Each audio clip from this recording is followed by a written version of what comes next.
350 साल पहले सिख पंथ की स्थापना किस लिए हुई थी? धर्मांतरण रोकने के लिए। तो मुगल काल में भी धर्मांतरण हो रहा था, ब्रिटिश काल में भी धर्मांतरण हो रहा है, आज भी धर्मांतरण हो रहा है। शासक तो बदल रहे, पहले मुगल शासक थे, फिर अंग्रेज शासक थे, फिर आप भारत के लोग शासक कर रहे। और शासन में भी कभी कांग्रेस ने शासन किया, कभी एसएडी ने किया, और आज की डेट में आम आदमी पार्टी कर रही है। धर्मांतरण में कमी आ रही है क्या? इसका मतलब डॉक्टर तो बदल रहे हैं लेकिन बीमारी ठीक। अब डॉक्टर बदलते रहे और बीमारी ठीक नहीं हो रही, इसका मतलब क्या हुआ? डॉक्टर दवाई नहीं बदल रहे। इसका मतलब क्या हुआ? डॉक्टर, और एक बात याद रखिएगा, डॉक्टर कोई बीमारी ठीक नहीं करता। यह बहुत बड़ी गलतफहमी है। डॉक्टर बदलने से बीमारी ठीक नहीं होती है, बीमारी ठीक होती है दवा बदलने से। शरीर के अंदर डॉक्टर नहीं जाता, शरीर के अंदर क्या जाती है? ऐसे ही भ्रष्टाचार अपराध शासक नहीं बदलता, भ्रष्टाचार अपराध कम करता है कानून। आप कल्पना करिएगा, जहां बहुत बड़े लोग बुजुर्ग बैठे, आप एक बार याद करिएगा, जितने मुख्यमंत्रियों को याद कर सकते हैं याद करिए, और बताइए किस मुख्यमंत्री के समय में भ्रष्टाचार खत्म हो गया था? किस मुख्यमंत्री के समय धर्मांतरण खत्म हो गया? नहीं, क्योंकि डॉक्टर बदलने से बीमारी ठीक नहीं होती। मैंने सुप्रीम कोर्ट में पीआईएल फाइल किया, अभी चल रही है। मैंने कहा कि धर्मांतरण से राष्ट्रांतरण होता है। धर्मांतरण से केवल धर्म नहीं बदलता, धर्मांतरण से विचार बदलता है, धर्मांतरण से त्योहार बदलता है, धर्मांतरण से रीति रिवाज बदलता है, धर्मांतरण से संस्कार बदलता है, धर्मांतरण से सोच बदलती है, सोच बदलती है तो व्यवहार बदलता है। धर्मांतरण करने के बाद कल तक जो अपना भाई होता है वही अपना दुश्मन बन जाता है। इसलिए धर्मांतरण कोई छोटी समस्या नहीं है। और एक बात और, न मुगल यहां बिजनेस व्यापार करने आए थे, राज करने आए थे, न अंग्रेज बिजनेस व्यापार करने आए थे, राज करने आए थे। मुगल धर्मांतरण कराने आए थे, लेकिन धर्मांतरण कराने के लिए सत्ता चाहिए होती, इसलिए पहले उन्होंने सत्ता हथियाया और सत्ता के बाद कन्वर्जन कराया। ईस्ट इंडिया कंपनी आई, उसने अंग्रेजों को सेटल किया, अंग्रेजों ने सत्ता हथियाई, फिर उन्होंने कन्वर्ट कराना शुरू किया।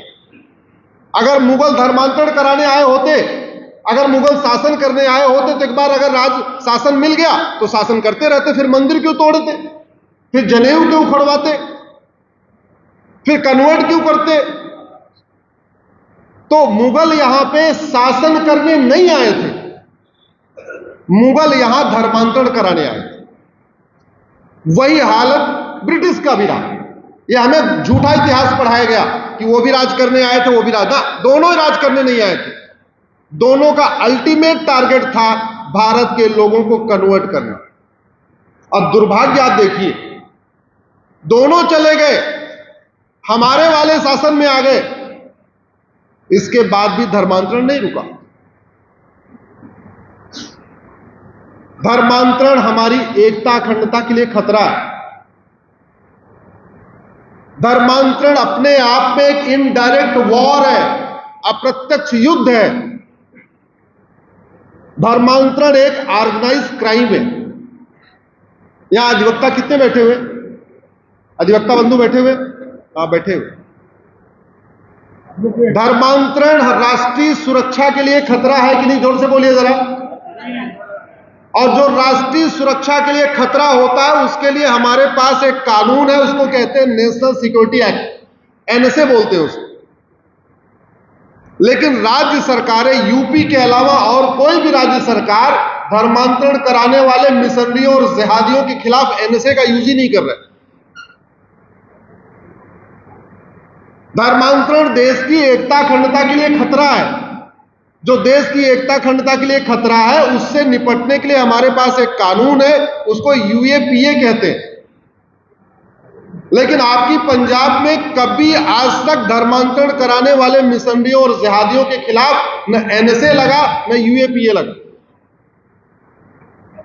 धर्मांतरण एक ऑर्गेनाइज क्राइम होता है, संगठित अपराध है।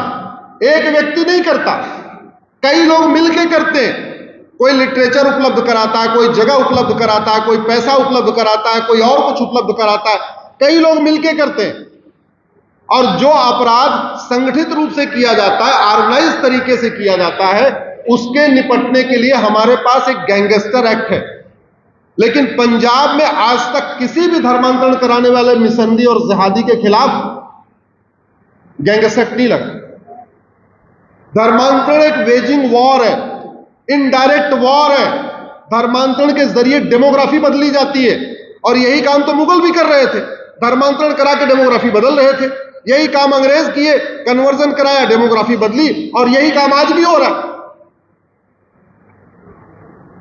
वेजिंग वॉर के लिए हमारे पास एक धारा है, और वेजिंग वॉर में आजीवन कारावास और फांसी की सजा होती है।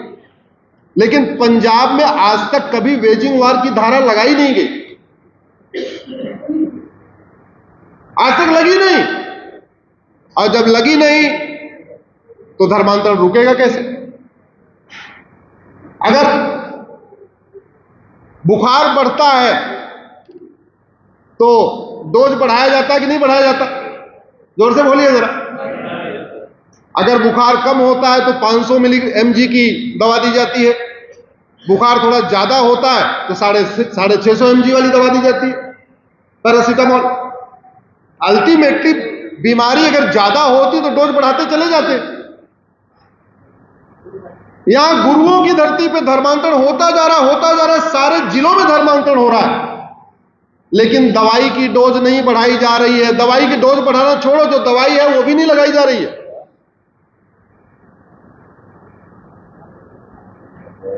धर्मांतरण एक दिन में बंद हो सकता है, एक दिन में।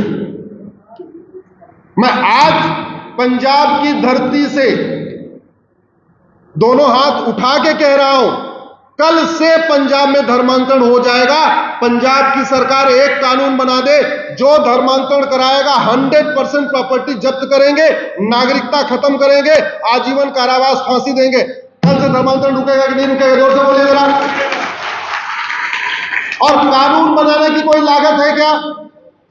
कानून बनाने की कोई लागत है क्या? और ये मुख्यमंत्री और विधायक होते किस लिए? कानून बनाने के लिए होते। अरे जैसे ड्राइवर का काम है गाड़ी चलाना, डॉक्टर का काम है दवाई देना, टीचर का काम है पढ़ाना, मिस्त्री का काम है दीवार बनाना, मोची का काम है जूता ठीक करना, नाई का काम है कपड़े सिलना, नाई का काम है बाल काटना, दर्जी का काम है कपड़े सिलना, वैसे सांसद विधायक का काम क्या? संविधान में सांसद विधायक को क्या बोलते हैं? Law maker. लॉ मेकर मतलब कानून बनाने वाला। कानून ऐसा होना चाहिए बीमारी ठीक हो जाए। ये सांसदों को, विधायकों को, मंत्रियों को जो वेतन भत्ता गाड़ी बंगला मिलता किस काम के लिए? इस संविधान के अनुसार काम करने के लिए। यह संविधान भारत का है, यह अमेरिका का संविधान है कि भारत का? जोर से बोलिए जरा। भारत का है। तो भारत के खिलाफ जितने भी अपराध हो रहे हो उनके खिलाफ कठोर कानून बनाना यह सरकार का काम है। जिस दिन पंजाब की सरकार धर्मांतरण कराने वाले मिशनरियों और जिहादियों के खिलाफ एनएसए लगाना शुरू कर देगी, यूएपीए लगाना शुरू कर देगी, वेजिंग वॉर की धारा लगाना शुरू कर देगी, गैंगस्टर एक्ट लगाना शुरू कर देगी, 100% प्रॉपर्टी जब्त करना शुरू कर देगी, नागरिकता खत्म करना शुरू कर देगी, आजीवन कारावास, फांसी देना शुरू कर देगी, मैं गारंटी के साथ कहता हूं आपके पंजाब में किसी मिशनरी और जिहादी की हिम्मत नहीं है किसी एक व्यक्ति को कन्वर्जन कराए। अब तरीका क्या है? तरीका यह है, इसके लिए आवाज उठाइए। आवाज कैसे उठाएंगे? सब लोग काम धाम करने वाले, अपने अपने धंधा व्यापार में लगने वाले लोग हैं। एक काम करिए, सोशल मीडिया का उपयोग करते हैं कि नहीं करते हैं? जरा कितने लोग करते हैं? हाथ उठाइए जरा। सब लोग करते हैं सोशल मीडिया का उपयोग। फेसबुक का उपयोग कितने लोग करते हैं? आप 5-5 हजार फेसबुक फ्रेंड बनाइए। मैं 5,000 क्यों कह रहा हूं? 5,000 इसलिए कह रहा हूं, अगर आपके 500 फेसबुक फ्रेंड होंगे तो आप जो बात लिखेंगे उसको 500 लोग पढ़ेंगे। आपके अगर 2,000 फेसबुक फ्रेंड होंगे, आप जो बात लिखोगे उसको 2,000 लोग पढ़ेंगे। लेकिन आपको 5,000 फ्रेंड बनाने की छूट मिली हुई है तो 5,000 बनाइए। जो बात आप यहां बटाला में लिखेंगे 5,000 लोग पढ़ेंगे। दिल्ली वालों को भी फ्रेंड बना लीजिए, भटिंडा वालों को भी बना लीजिए, यूपी वालों को भी बनाइए, बिहार वालों को भी बनाइए। समस्या लिखिए, मूल कारण लिखिए, अस्थायी समाधान लिखिए। बड़ी सीधी सी बात है। भारत में लोकतंत्र है, डेमोक्रेसी है। डेमोक्रेसी में जो डिमांड होता है वो सप्लाई होती है। डॉक्टर बदलने से बीमारी ठीक नहीं होगी, दवा बदलने से बीमारी ठीक होगी। और दवाई बदलने के लिए दवाई की मांग करिए। आप लिखना शुरू करिए, धर्मांतरण कराने वालों पे एनएसए लगाओ, यूएपीए लगाओ, गैंगस्टर एक्ट लगाओ, वेजिंग वॉर की धारा लगाओ, प्रॉपर्टी जब्त करो, नागरिकता खत्म करो, आजीवन कारावास फांसी दो।